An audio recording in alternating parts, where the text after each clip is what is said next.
Hey everyone, if you've watched any of my previous videos here on my YouTube channel, The Workout Geek, I did a 4-part build slash installation series and also some unboxings on my different parts for my new computer workstation slash gaming PC here. And today we are going to be reviewing the enclosure part of this computer, and that is the Thermaltake View 71 TG. TG stands for tempered glass RGB case. So this is the full computer, or the computer case, in its fans at its default RGB settings. And we're walking around to the right side so we can look at the right side panel first. And here we are. Now this case, tempered glass case, comes with 4 tempered glass panels. It comes with the left and right side glass panel, and then one glass panel in the front, and then another up top. The bottom and the back are your normal plastic or metal. So the glass panels can be removed by thumb screws, as you can see here. The side panels has 2 thumb screws that you remove, one up top and one at the bottom in the front, and it swings open by a hinge so it doesn't completely come off. And right there you can see the wiring that I did. Not really clean, as clean as it could be, but once you put the side panel on, it hides the wiring, especially because of the reflectiveness, and the glass panels are slightly tinted black. And there's plenty of cooling even though they are glass panels, as you can see here, because there's a space, there's a half an inch to a full inch of space in between the top or front fans and the glass panels themselves. So there's plenty of cooling, as you can see here. See, there's all that space right there. It goes from a half an inch to a full inch from the top to bottom of the case, or the sides of the case, and top and bottom. So here is the case around front with its default fans. It comes with 3 140 millimeter fans, RGB fans, 2 in the front and then 1 in the back. There is another case, the Thermaltake View 71 TG, which it's not an RGB case, or it doesn't have the RGB fans, and that only comes with 2 fans, 1 blue fan in the front and 1 blue fan in the back. But the RGB case, the one that I have here, comes with 3. 1 in the back, 2 in the front. The regular case is $20 less than the RGB version, or something like that. So here's the side panel open on the left side, so you can see the inside of the case, the innards, the motherboard, the memory, the power supply. And these glass panels are very high quality. The case by itself weighs 22 kilograms or 48.5 pounds. And that's probably because the frame on this case is very rigid and sturdy. It's made out of steel, it's painted black, and the glass panels are 5 millimeters thick versus some other cases with tempered glass that are only 3 or maybe even 4 millimeters thick. So here it is compared with a regular pen. And as you can see, the panels are almost as thick as that pen. This is the box that the case came in. It has a picture of your Thermaltake View 71 RGB, and over here in the picture, that's misleading because you can see 3 fans there. Like I said, it only comes with 2 in the front and 1 in the back. And here on the side is the specs for the case, and also the picture of the case with the 3 fans installed and a radiator setup. So this case is very versatile because you can set up a full-on water cooling. It's certified by Thermaltake for liquid cooling, or what they call certified LCS liquid cooling solution. And like I said, the tempered glass panels here are pretty thick. They're 5 millimeters versus a normal 3 or 4 millimeters thick on other cases, and it's very versatile in as far as the ways that you can put water cooling, or what I have a Thermaltake Riing RGB all-in-one cooler, and the computer, the case comes very well protected in that styrofoam on the top and bottom to protect the sides. It's covered in plastic so that it keeps the case from, or the glass panels from, getting scratched and getting dirty. And then there's even more plastic on the side panels that are stuck onto the side panels. And I would recommend keeping the stickers on, these plastic stickers on these side panels, until you completely are done with the build of your computer. And then once your build is complete, you can remove the plastic stickers on the case or on the glass panels. Here in the back of the case, or the right side, is where your wiring is, and as you can see, there's plenty of room to route wires. You got those holes right there, and there's a big CPU cutout. Here in the front is more, as you can see, you got the hard drive base, you got a bracket for mounting the graphics card on the side. The only thing is that the bracket does not come with the included PCI cable, PCIe cable, PCI Express cable, so you're going to have to buy that yourself, and it'll cost you $40.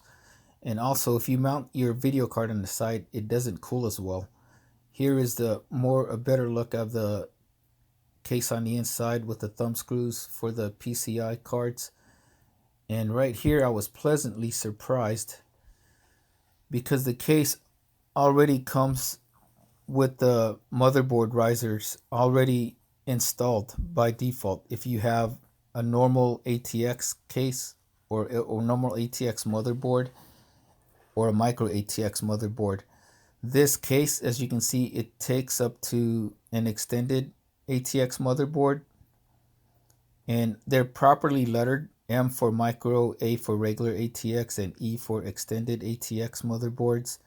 And like I said, if you have a normal ATX motherboard, like I had the Gigabyte Aorus X399 gaming motherboard, and it's a normal size motherboard. So all the motherboard standoffs or risers for micro and regular ATX are already installed by default, which makes installation even easier. And installation inside of this case, period, was a breeze.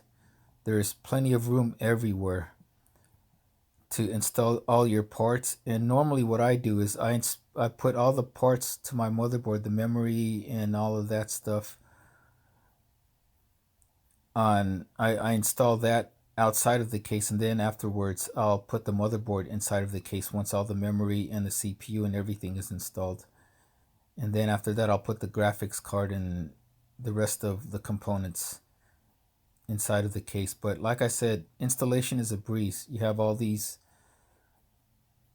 space right here. You have these holes with the rubber grommets for routing your cables. The only bad part is if you use an extended ATX motherboard, like certain Asus certain Asus motherboards, they go up to there where it says the letter E, and if you notice where that letter E is, right there from the top and bottom, it covers up those rubber grommet, or those wiring routing holes. So that's the only one big con with this case, is if you're going to use an extended motherboard, you're going to be covering up those cable routing holes or grommets. Access to the side panels are, like I said, again, very easy. All you do is remove 2 thumb screws in the front, one up top and one on the bottom. And the thumb screws are very good quality. There's good grip to them. So once you remove them, you just swing the side panel open just like a door. And if you want to remove it completely, you lift it up from the bottom on the back, and then lift it up, and it comes off very easily. And there's these studs right here. Well, the top part is a little longer, and so you just install the top part first, align it with the hole on the hinge, and then the bottom part will fall into place. So once you got the side panel mounted, again, you just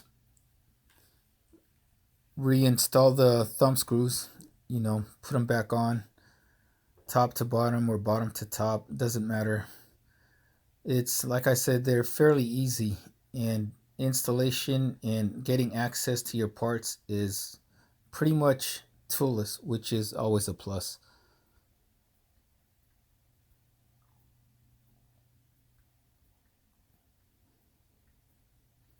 So here are the thumb screws, or here's one of the thumb screws, and as you can see, there's good gripping on it, and it has rubber washers to keep your glass panels from getting scratched. And the mounting rods right here for the glass panels are also made of either rubber, or it's made out of plastic or rubberized plastic, something like that, so your glass panels will not get scratched.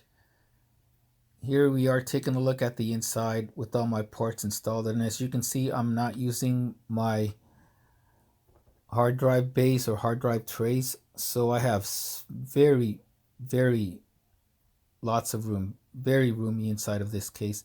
The bottom right here is you can remove this cover. It's a reservoir hole for your liquid cooler, or your liquid CPU or radiator. Up top here is my Riing 360 RGB, and as you can see, the fan filter up top. There's 3 included fan filters or dust covers. There's one up top, one in the bottom, and one in the front. Here, as you can see how much room I have, I can put my toolbox right inside of this case. Between the motherboard, between the graphics card and the front fans, you have about, well, at least for me, I have about 8 more inches or 9 inches of clearance. And here are the hard drive base. They're normally just installed from the bottom, but you could also put one up top right there, so you can let more air through with the fans, so it's pretty versatile that way. The motherboard trays, or the hard drive trays, can be removed by pressing these 2 buttons on the sides like that, and then sliding them out. Installing your 3.5 inch or your 2.5 inch hard drives is no problem. There's adapters for that, and then you screw them back in, and then slide them back in, and screw the trays back into the case, and you're good to go. Here up top, we have a reset button starting from the left, a headphone jack, microphone jack. You have 2 USB 2.0 ports and 2 USB 3.0 ports, your hard drive status LED, and your power button right there in the corner. The power button has a white LED on there, and the headphone jacks and your USB ports have rubber covers on them, or rubber gaskets covering your port, so you don't get any dust on those USB ports or your headphone jacks if you're not using them, which is very nice. So here is the case again from the front, looking at the filter right there. The filters are very easily able to remove, and I'm not going to show it here. I did show it in my unboxing if you want to see how to remove the filters, or you can watch other videos on that, but my computer is fully put together and I'm not going to move it around that much for this video. But trust me, the filters are very easy to remove and clean. So here's a wide shot look at my computer case, at the Thermaltake case with its default fans. I plan on adding another fan up there in the front, and some more memory, some more Corsair Vengeance RGB memory right there inside of the case. But as you can see, it's a very nice looking case. It's very good quality. It's very rigid, and installation is very easy. It's wider than most full tower cases or mid tower cases. Wider meaning from like side to side, and but it's not as tall as some full towers, so you could even call it a super mid tower case. But it's very good quality. Installation on this case, like I said again, is very easy. The panels are slightly tinted, so it shows off your internals really well, but it can also hide things, certain flaws, if you do enough good job with cabling. And highly recommended. This is a very good case. Like I said, the only cons is that it's pretty heavy, and you got to be careful with these glass panels. And the thumb screws are pretty tight in the beginning for the PCI brackets when you first use them, so you got to use a screwdriver. But other than that, it's almost toolless. It's very easy to access, and it's a very good looking, high quality case. Highly recommended. So that is it. This is the Thermaltake View 71 TG RGB. You can get it on Newegg or Amazon. Everybody take care and have a great day.